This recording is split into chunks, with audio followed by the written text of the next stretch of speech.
الحمد لله رب العالمين والعاقبة للمتقين والصلاة والسلام على سيد الأنبياء والمرسلين وعلى آله الطيبين الطاهرين وأصحابه أجمعين. أما بعد، أعوذ بالله من الشيطان الرجيم. بسم الله الرحمن الرحيم. يا أيها الناس كلوا مما في الأرض حلالا طيبا ولا تتبعوا خطوات الشيطان إنه لكم عدو مبين. صدق اللہ مولانا العظیم. حضرات عزیز وقار، اللہ کی فضل اور نبی کریم صلی اللہ علیہ وسلم کی نظر عنایت سے آج ہم 7ویں تربیتی نشست میں حاضر ہیں. اللہ پاک ہم سب کی حاضری کو درجہ قبولیت عطا فرمائے. آمین. آج کا عنوان ہے حلال رزق کھانے کی فضیلت اور حرام کی مذمت. اللہ تعالیٰ نے قرآن مقدس میں متعدد مقامات پر اس چیز کی طرف توجہ دلائی ہے کہ بندوں کو حلال رزق طیب طاہر کھانا چاہیے. سب سے پہلے اللہ پاک نے عمومی خطاب فرمایا، سارے انسانوں کو خطاب فرمایا، خواہ وہ مومن ہے خواہ وہ کافر ہے، سارے انسانوں کو خطاب فرمایا. کوئی ولی ہے، کوئی غوث ہے، قطب ہے، ابدال ہے، صحابی ہے، نبی. فرمایا یا ایھا الناس، اے لوگو، کلوا مما فی الارض حلالا طیبا، کھاؤ تم زمین میں سے ان چیزوں پر جو حلال اور پاکیزہ ہے. وَلَا تَتَّبِعُوا خُطُوَاتِ الشَّيْطَانِ، شیطان کے قدموں کی پیروی نہ کرو. إِنَّهُ لَكُمْ عَدُوٌّ مُبِينٌ، بے شک وہ بہت کھلا دشمن. تو ہر بندے کو یہ خطاب فرما دیا گیا. تو اس سے پتہ چلا کہ حلال رزق کھانا ہر بندے کی ذمہ داری ہے. اگر حلال رزق نہیں کھائے گا تو اللہ پاک کی نافرمانی کرے گا، اور جو بندہ حلال رزق نہیں کھائے گا وہ شیطان کے قدموں کی پیروی بھی کرے گا. یہ انسانوں کو خطاب ہو گیا. پھر فرمایا یا ایھا الذین آمنوا کلوا من طیبات ما رزقناکم واشکروا للہ ان کنتم ایاہ تعبدون. اے ایمان والو، جو ہم نے تمہیں پاکیزہ رزق دیا اس میں سے کھاؤ. واشکروا للہ، اللہ کا شکر ادا کرو. اللہ بندے کو پاکیزہ رزق ہی دیتا ہے، کیونکہ اللہ واضح کہہ رہا ہے کلوا من طیبات ما رزقناکم، اس میں سے کھاؤ جو ہم نے تمہیں پاکیزہ رزق دیا ہے. تو اللہ کی شان یہ ہے کہ اللہ اپنے وعدے کے خلاف یا اپنے فرمان کے خلاف نہیں کر سکتا. اب اللہ پاک کی خواہش بھی یہ ہے، منشا بھی یہ ہے کہ لوگ پاکیزہ رزق کھائیں، تو پھر اللہ کو بندے کو پاکیزہ رزق ہی دیتا ہے نا. یہ تو جب بندہ اس چیز کا ارادہ کرتا ہے یا اس کی طرف کوشش کرتا ہے تو پھر اس کا رزق صاف ستھرا نہیں رہتا. فرمایا واشکروا للہ، اللہ کا شکر ادا کرو. تو اللہ کا شکر بھی وہی ادا کرے گا جو پاکیزہ رزق کھائے. اس کی زبان پہ آئے گا اللہ میں تیرے دیے ہوئے تھوڑے رزق پہ بھی راضی ہوں. جو بندہ پاکیزہ رزق نہیں کھائے گا اس کو عبادات میں لذت نہیں ملے گی، اس کی زبان پر شکریہ ادا نہیں ہوگا. اس لیے جس بندے کا جی نہیں چاہتا نماز پڑھنے کے لیے، یہ جو نماز کی طرف نہیں آتا، تو اس کو اپنے رزق کی فکر کرنی چاہیے کہ کسی جگہ پہ میرا رزق تو نہیں حرام ہے جس کی وجہ سے میرا عبادت کو جی نہیں کرتا. واشکروا للہ، اللہ کا شکر ادا کرو. ان کنتم ایاہ تعبدون، خالصتاً اسی کی ہی عبادت کرو. پاکیزہ رزق، اللہ کا شکر اور عبادت، تینوں چیزوں کو ایک ہی آیت کریمہ میں جمع فرما دیا. لہذا معلوم یہ ہوا کہ جو بندہ پاکیزہ رزق کھائے گا وہ اللہ کا شکر بھی ادا کرے گا، اللہ پاک کی عبادت بھی کرے گا، اللہ پاک کی عبادت بھی کرے گا. یہ ایمان والوں کو خطاب ہو گیا. پھر فرمایا یا ایھا الرسل کلوا من الطیبات واعملوا صالحا. اے رسولو، اے نبیو، پاکیزہ رزق میں سے کھاؤ. حالانکہ نبی سے خطا کا شائبہ بھی نہیں ہے، نبی معصوم خطا ہوتے ہیں. نبیوں کے بارے میں سوچنا کہ ان سے الیاذ باللہ کی خطا سرزد ہوگی تو یہ بھی ان کی شان کے خلاف ہے. نبی کیا ہوتے ہیں؟ معصوم ہوتے ہیں. تو ایک شخص ہے ہی معصوم، تو کیا اس کو کوئی یہ کہہ سکتا ہے کہ اس کا رزق پاک نہیں ہوگا؟ تو سوال نہیں پیدا ہو سکتا. لیکن اللہ پاک پھر بھی فرما رہا ہے اے رسولو پاکیزہ رزق میں سے کھاؤ اور نیک عمل کرو. یہ تقییدن ہے، ایک حلال رزق کی اہمیت کو واضح کیا جا رہا ہے کہ اس چیز کی اتنی اہمیت ہے، اس کو تم معمولی نہ سمجھ لینا کہ یہ کوئی معمولی سی چیز ہے حلال رزق کھانا. نہیں، اللہ پاک نے رسولوں کو خطاب فرمایا اے رسولو، اے نبیو، پاکیزہ رزق میں سے کھاؤ اور نیک اعمال کرو. انی بما تعملون علیم، بے شک میں جانتا ہوں جو تم عمل کرتے ہو. اس سے پتہ چلا اس آیت کریمہ میں کہ حلال رزق اور اعمال صالحہ کو اکٹھا ذکر کر دیا گیا. لہذا جو بندہ حلال رزق کھائے گا وہی عمل صالحہ کرے گا، جو حلال رزق نہیں کھائے گا وہ عمل صالحہ بھی نہیں کر سکتا. یہ اتنا اہم مسئلہ ہے. نبی کریم صلی اللہ علیہ وآلہ وسلم نے فرمایا القاسم حبیب اللہ، حلال رزق کی تلاش میں نکلنے والا، سارا دن حلال رزق تلاش کرنے والا، مزدوری کرنے والا اللہ کا دوست ہوتا ہے، اللہ کا دوست ہوتا ہے. تو مزدوری ایک بہت بڑی عبادت ہے، لیکن وہ تب عبادت ہوگی تب میں حقوق اللہ میں غفلت نہ کروں. ایسا نہیں ہے کہ سارا دن مزدوری کرتا پھروں، شام کو پتہ چلے میں نے ظہر بھی نہیں پڑھی، میں نے عصر بھی نہیں پڑھی، تھک ہار کے آ کے سو گیا، مغرب بھی نہیں پڑھی، عشاء بھی نہیں پڑھی. یاد رکھیں یہ ہیل و حجت نہیں چلے گے. اللہ پاک نے واضح فرما دیا رجال اللہ تلہیہم تجارت ولا بیع عن ذکر اللہ وإقام الصلاة وإیتاء الزکاۃ. اللہ کے بندوں کو تجارت، خرید و فروخت اللہ کے رزق، اللہ کے ذکر سے نہیں روک سکتی، نماز قائم کرنے سے نہیں روک سکتی، زکوٰۃ ادا کرنے سے نہیں روک سکتی.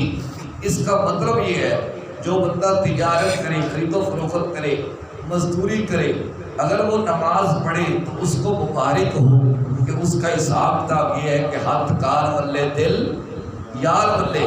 لیکن ایک بندہ مزدوری کرتا ہے، وہ نمازیں نہیں پڑھتا، تو پھر اس کو خیال کرنا چاہیے کہ اللہ پاک نے واضح فرما دی ہے کہ میرے بندوں کو تجارت، خرید و فروخت یہ چیز نہیں روک سکتی.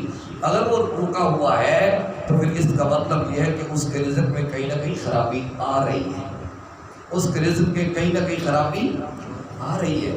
تو ہمیں ان چیزوں کو توجہ دینے کی ضرورت ہے. اللہ کا سیدنا علی المرتضیٰ شیر خدا رضی اللہ تعالیٰ عنہ فرماتے ہیں کہ نبی کریم صلی اللہ علیہ وسلم نے فرمایا جو بندہ اللہ کے عطا کردہ تھوڑے رزق پہ راضی ہو جاتا ہے، اللہ قیامت کے دن اس کے تھوڑے عملوں پہ راضی ہو جائے گا. اللہ قیامت کے دن اس کے تھوڑے عملوں پہ راضی ہو جائے گا. تو یہ چیزیں سمجھنے کی ضرورت ہے، ان چیزوں کی طرف توجہ دینے کی ضرورت ہے. یاد رکھیں کیا رزق صرف پیسے کا نام ہے؟ رزق صرف پراپرٹی کا نام ہے؟ نہیں، رزق کے معنی پیسے کی بھی ہے، رزق کے معنی صحت کی بھی ہے، رزق کے معنی اولاد کے بھی ہیں، اور رزق کے معنی زندگیوں میں آسانی کے بھی ہیں۔ یہ سارے کے سارے رزق کے حلال کے معنی میں آتے ہیں۔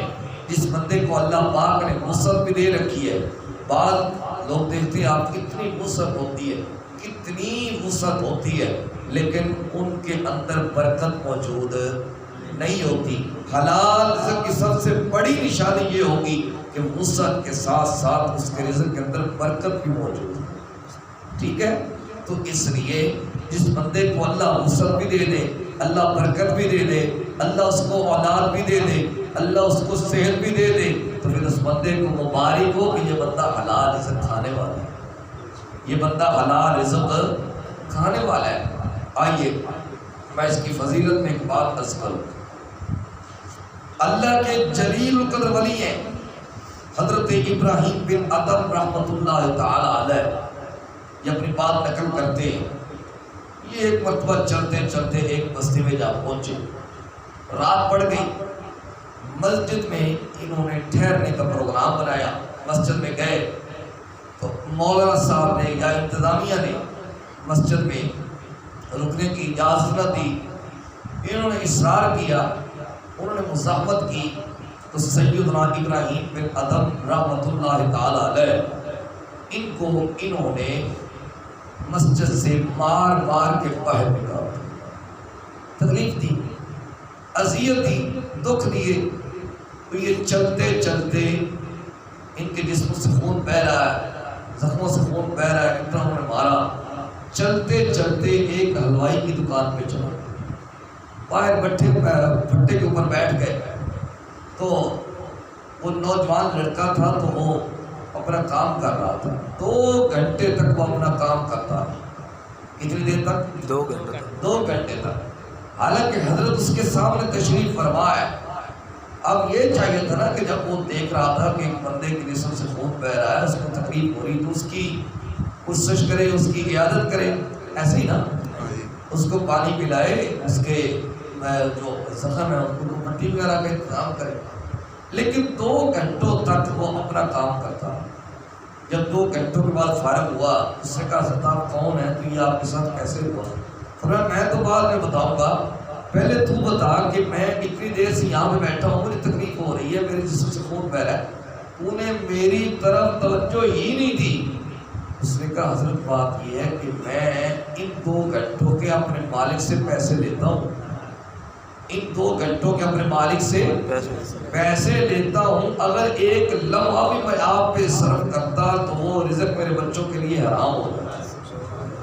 یہ ہے آج کل تو جناب اسکول ٹیچر کہتا میری حاضری لگا دینا، اسکول جاتے ہی نہیں ہے، ڈی پی او کہتا میری حاضری لگ جائے گی، پی سی او کہتا میری حاضری لگ جائے گی، وزیر اعظم کہتا کوئی بات نہیں قومی اسمبلی میں نہ آ جائے کوئی بات نہیں، حاضری تو لگی جانی ہے، وزیر اعلیٰ یہ کہتا ہے، ڈی سی او یہ کہتا ہے، وہاں پہ ناظرہ دفتر میں آپ چلے جائیں کیا حال ہو رہا ہے، لوگ لائنوں میں کھڑے ہوئے ذلیل ہو رہے ہیں، ان کو موبائل سے فرصت نہیں ملتی، یہ لوگوں کی طرف دیکھتے ہی نہیں ہے، یہ اپنا نخرہ اور اپنا ٹیکا دکھاتے رہتے ہیں کہ ہماری حیثیت ہے، ہم یہاں پہ افسر بیٹھے ہوئے ہیں، ہم نے ان کا کام کرنا ہے تو کام ہونا ہے، پاسپورٹ آفس میں چلے جائیں وہاں پہ یہ حال ہے۔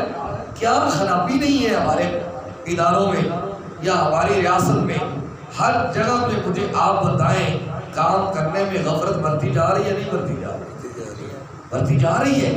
تو اگر کوئی بندہ جس کام کے پیسے لیتا ہے اس کو ریاست تنخواہ دیتی ہے، اس کو ادارہ تنخواہ دیتا ہے، اگر کوئی بندہ اپنی ایمانداری سے کام نہیں کرے گا تو کیا اس کا رزق حرام نہیں ہوگا؟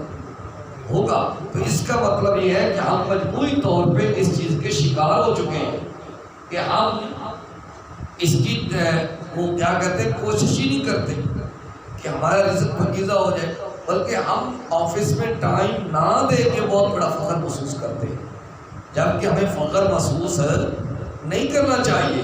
جو لوگ آتے ہیں ہم ان کے پیسوں سے تنخواہ لیتے ہیں، ان کی ٹیکس سے تنخواہ دی جاتی ہے، یا جو کوئی امتحانی بورڈ ہے تو وہ لوگوں کی فیسوں سے تنخواہ ملتی ہے، یا جو نادرہ دفتر ہے لوگوں کی فیسوں سے تنخواہ ملتی ہے، پاسپورٹ دفتر لوگوں کی فیسوں سے تنخواہ ملتی ہے۔ بھائی لوگوں سے تنخواہ لے کر ان کے کام نہیں کر سکتے، کوئی لمحہ فکریہ ہے۔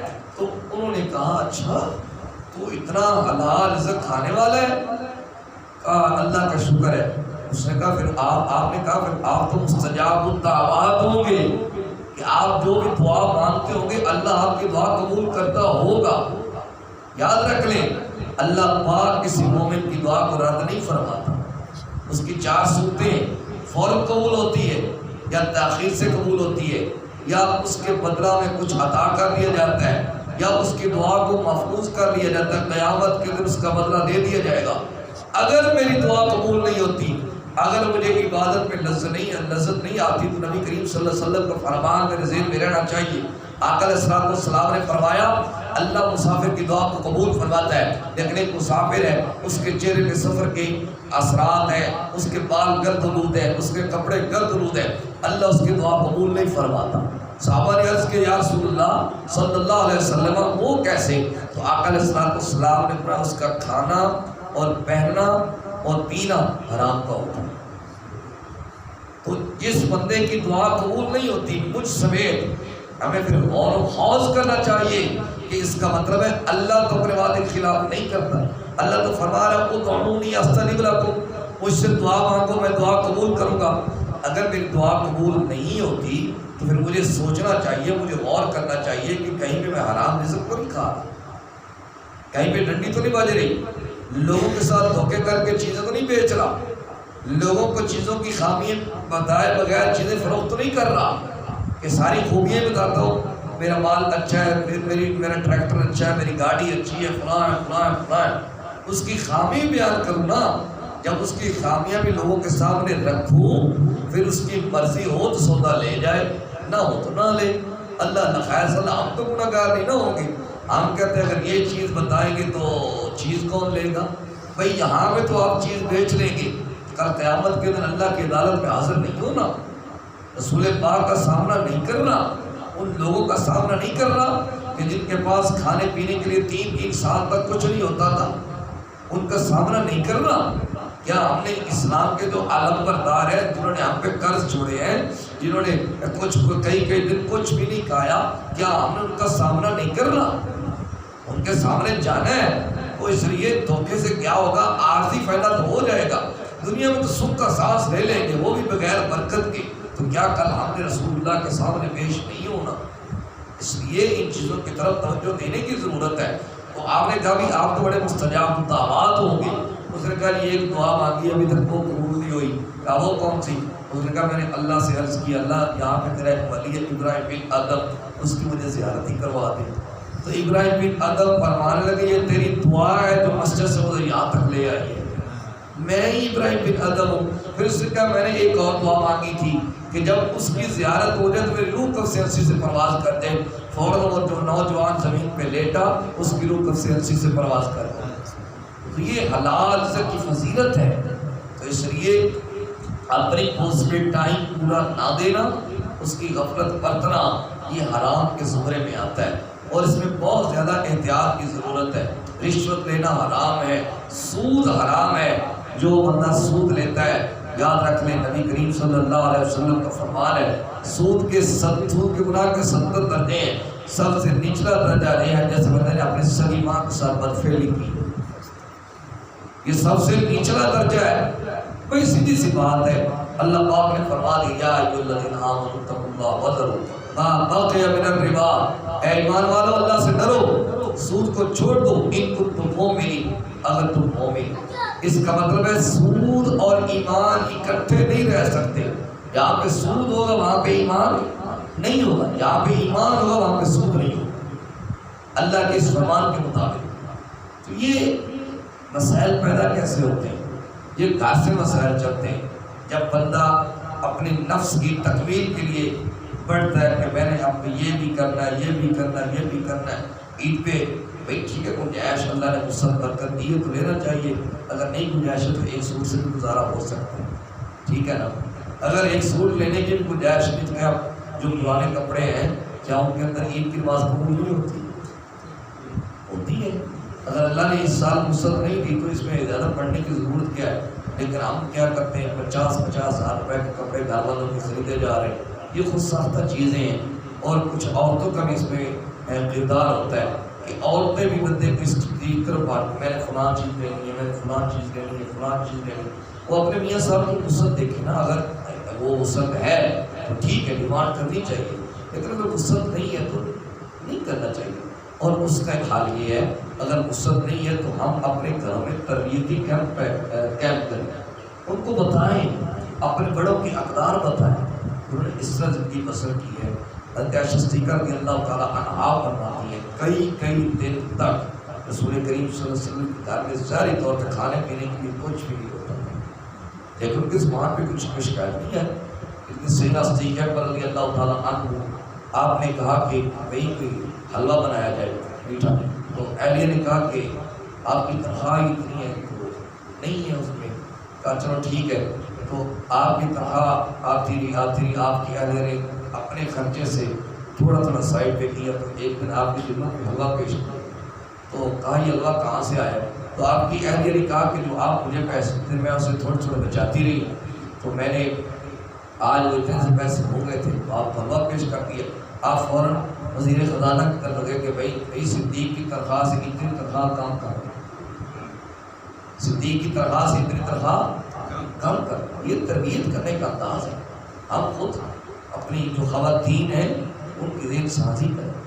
ویسے بھی جب تک بیٹی کا ہم بیاہ نہیں دیتے تو ہمیں چاہیے بطور باپ بطور بھائی ہم اپنی بیٹی کی اپنی بہن کی تربیت اس قدر کر دیں کہ کل جب وہ اپنے سسرال میں جائے تو فضول فرمائشیں نہ کر دیں. نبی کریم صلی اللہ علیہ وسلم کے صحابی وہ ایک مزدوری پہ جانے لگے, تو عورت نے جو آپ کی اہلیہ تھی اس نے گھر تک آئی آپ کو روانہ کرنے کے لیے, رخصت کرنے کے لیے. شام کو تشریف لائے, مزدوری نہ مل سکی. اگر آج کی بیوی ہوتی تو کہتے تو ہے ہی بہرا, جب سے تیرے گھر میں ہے تو میں نے کچھ دیکھا ہی نہیں ہے, سکھ نہیں پایا. جب سے تیرے گھر میں جو بھوکی کاٹ رہی ہوں, فاقے کاٹی جا رہی ہوں, میں نے تیرے گھر میں آ کے دیکھا کیا ہے. پریشان سے تھے. تو آپ کی اہلیہ کہتی کہ کیا ہوا؟ ہاں مزدوری نہیں ملی. اور پھر کیا ہوا؟ روز اللہ دیتا ہے, اگر آج اس سے نہیں دی تو کیا ہوا؟ ہم اس کی رضا پہ راضی ہیں, سکون سے سو گئے. اگلے دن پھر مزدوری نہ ملی, پھر پریشان. پھر وہ ان کی اہلیہ نے کہا کہ آپ زیادہ مجھ سے پیار کرتے ہیں یا رب زیادہ پیار کرتے ہیں؟ کہا رب زیادہ پیار کرتا ہے. کیا جب وہ چاہتا ہے کہ ہم ہو کے سو جائے تو پھر ہمیں کیا تکلیف ہے؟ یہ اگر انداز ہمارے گھروں میں ہوگا تو پھر کبھی بھی ہم حرام کی طرف نہیں پڑیں گے. لیکن یہ انداز ہمارا ہے ہی نہیں. فرمائشوں پہ فرمائشیں ہیں, ڈیمانڈ پہ ڈیمانڈ ہے, اتنے پیسے بھی لگا دیتے ہیں. پھر یہ خاص کر کے یہ عید الفطر کا موقع یا عید الاضحیٰ کا موقع ہوتا ہے تو بندے نے جناب عید دینی ہوتی ہے مشیرہ کو, دوسرے چھوٹوں کو, ان کی بڑی ڈیمانڈ ہوتی ہے. بھائی نہیں وہ سب نہ ڈیمانڈ کریں. اگر عید نہیں کوئی دیتا تو کیا عید لینا دینا واجب ہے؟ نہیں. اگر وسعت ہے تو لینی دینی چاہیے. تحفہ دو, اس سے محبت بڑھتی ہے, ٹھیک ہے. لیکن اگر ایک بندے کے پاس طاقت نہیں ہے تو کیوں خود ساختہ ہم اپنے اوپر چیزیں مسلط کرتے ہیں؟ یہ خود ساختہ چیزیں ہیں, ان کا حقیقت سے کوئی تعلق نہیں ہے, ٹھیک ہے. اس لیے ہم نے اپنی جو معاشرتی زندگی ہے, جو گھر کے معاملات ہیں, ان کی طرف توجہ دینی. ہم نے دیکھ رہا ہے میں اپنے آفس میں صحیح کام کر رہا ہوں, میں اپنے مسجد میں صحیح کام کر رہا ہوں, میں اپنے گھر میں کیا اپنی خواتین کی ذہن سازی کر رہا ہوں. ہم ذہن سازی کر کے بھیجتے نہیں ہیں, ہم ان کو یہاں پہ عیش و عشرت کراتے ہیں. ٹھیک ہے عیش و عشرت کرائیں, اللہ نے وسعت دی ہے تو کروائیں, لیکن ان کی ذہن سازی بھی تو کریں نا. بیٹا کبھی زندگی میں تنگ وقت آ رہے تو اپنے سسرال والوں کو تنگ نہیں کرنا, اپنے میاں صاحب کو تنگ نہیں کرنا. سدا حالات دیکھتے سے رہتے ہیں, نہیں رہتے. وَتِلْكَ الْأَيَّامُ نُدَاوِلُهَا بَيْنَ النَّاسِ. اللہ فرماتا ہے ہم لوگوں کے درمیان دنوں کو پھرتے رہتے ہیں, دن پھرتے رہتے ہیں. تو ہم ذہن سازی کرتے کوئی نہیں ہے. جب آ رہا ہے کھلایا جا رہا ہے, پلایا جا رہا ہے, کھلائیں پلائیں, اس میں کوئی نفی نہیں کر رہا, نہ اسلام نفی کرتا ہے. صحابہ اکرام رضوان اللہ تعالیٰ علیہ اجمعین کے سامنے جب عالیشان دسترخوان پیش کی جاتی تو رو پڑتے تھے کہ حضور کا زمانہ تو ہم نے اپنی تنگی والا زمانہ دیکھا، تو کیا حضور چاہتے تو عرش سے کھانے نہیں اتر سکتے؟ بتائیے، اگر حضور چاہتے تو عرش سے کھانا نہیں اتر سکتے تھے، سارا کچھ ہو جاتا، لیکن ہمیں کر کے دکھائے کہ جب کبھی کوئی مشکل وقت آ جائے تو زبان پہ شکوے شکایت نہیں نہ، زبان کو دراز نہیں کر دینا کہ میرے پاس تو کچھ ہے ہی نہیں، وہ کام نہیں کرنا جو اللہ قرآن میں فرماتا ہے فَأَمَّا الْإِنسَانُ إِذَا مَا ابْتَلَاهُ رَبُّهُ فَأَكْرَمَهُ وَنَعَّمَهُ، جب اللہ کسی کا رزق کو ادا کر دیتا ہے، کسی کا رزق بڑھا دیتا ہے، وہ کہتا ہے فَيَقُولُ رَبِّي أَكْرَمَنِ، میرے رب نے مجھ پہ بڑا کرم کیا، بڑا احسان کیا۔ وَأَمَّا إِذَا أَبْتَلَاهُ فَقَدَرَ عَلَيْهِ رِزْقَهُ، جب اللہ اس کا تھوڑا سا رزق تنگ کر دیتا ہے پھر کہتا ہے فَيَقُولُ رَبِّي أَهَانَنِ، میرے رب نے تو مجھے ذلیل کر دیا۔ یہ قرآن کے لفظ ہیں، یہ قرآن کے لفظ ہیں۔ اللہ پاک پھر خدا کے سبب بیان کرتا ہے کَلَّا بَل لَا تُکْرِمُونَ الْيَتِيمَ، تیرے ذلیل ہونے کا سبب کیا بنا؟ تو یتیم کی تو تکریم نہیں کرتا۔ وَلَا تَحَاضُّونَ عَلَىٰ طَعَامِ الْمِسْكِينِ، تو مسکینوں کو تو کھانا ہی نہیں کھلاتا۔ دوسرے مقام پہ أَرَأَيْتَ الَّذِي يُكَذِّبُ بِالدِّينِ، دیکھا نہیں آپ نے اس بندے کو جو جھٹلاتا ہے، یوم قیامت کو جھٹلاتا ہے؟ فَذَلِكَ الَّذِي يَدُعُّ الْيَتِيمَ، جب اس کے دروازے پہ یتیم آتا اس کو دھکے دے کے نکال دیتا ہے۔ وَلَا يَحُضُّ عَلَىٰ طَعَامِ الْمِسْكِينِ، مسکینوں کو کھانا کھلاتا ہی نہیں۔ تو یہ ہم اپنے خواتین خاص کر جو بیٹیوں والے ہیں اور جو بھائی جو بہنوں والے، یہ ذہن سازی کرتے رہنی چاہیے، ذہن سازی کرتی رہنی چاہیے۔ میں بطور دادی سے نعمت کے طور پر بات کروں، الحمدللہ میں نے ہر حالات کو دیکھا، ہر حالات کا مقابلہ کیا۔ ایسے دن بھی آئے ہیں کہ پورا مہینہ جیب میں پیسے نہیں ہوتے تھے اور کبھی میری اہلیہ نے مجھ سے کوئی ڈیمانڈ نہیں کی۔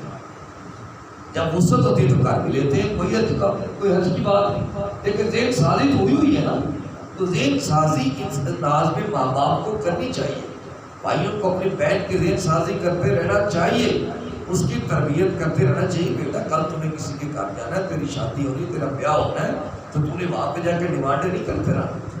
جس حال میں آپ کا شوہر ہو ٹھیک ہے، اللہ کا شکر ادا کریں۔ اگر ایک سوٹ کی گنجائش ہے تو ایک سوٹ کا، تین سوٹ، اس شادی بیاہ پہ کیا نہیں ہوتا، وہ یہ بھی کر لو وہ بھی کر لو۔ بھائی نہیں اتنی وسعت ہے تو آپ 5 تولے زیور ڈالیں، نہیں اتنی وسعت 2 لاکھ روپے کا فرنیچر، کس نے کہا اسلام میں کوئی فرض واجب ہے؟ نہ بنوائیں۔ ایک ہی موقع پہ شریعت کی یاد آتی ہے یا 2 موقعوں پہ، ایک حق مہر کا مسئلہ، مولوی صاحب نے اتنے پیسے کی کر دیں، ٹھیک ہے؟ تو یہ چیزیں خود ساخت ہے جو آپ نے کھڑی ہوئی ہیں، ان چیزوں سے نکلیں، یہ خود مسلط کردہ چیزیں ہیں، ان چیزوں سے نکلیں، کبھی کسی کے ساتھ دھوکہ نہ کریں، چیز نہیں بکتی نہ بکے، پڑھی رہے، لیکن اللہ تو ناراض نہیں نہ ہوگا، رسول اللہ تو ناراض نہیں نہ، اللہ پاک یا ایھا الذین آمنوا ادخلوا فی السلم کافہ، اے ایمان والو اسلام میں پورے داخل ہو جاؤ، اسلام میں پورے داخل ہو جاؤ۔ یہ نہ دیکھو کہ میں نے کیا کرا، نہیں، جب بھی کوئی قدم اٹھانے لگو پہلے یہ تجزیہ کرو، یہاں پہ دین مجھے قدم اٹھانے کی اجازت بھی دیتا ہے یا نہیں دیتا۔ وَلَا تَتَّبِعُوا خُطُوَاتِ الشَّيْطَانِ، شیطان کے قدموں کی پیروی نہ کرو، إِنَّهُ لَكُمْ عَدُوٌّ مُّبِينٌ، بے شک وہ تو کھلا دشمن ہے۔ اللہ پاک سے التجا ہے، اللہ پاک مجھے اور آپ کو ان باتوں پہ عمل کرنے کی توفیق عطا کرے۔ صلی اللہ تعالی علی نبیہ الاعلی سید الانبیاء محمد وعلی آلہ وصحبہ اجمعین برحمتک یا ارحم الراحمین۔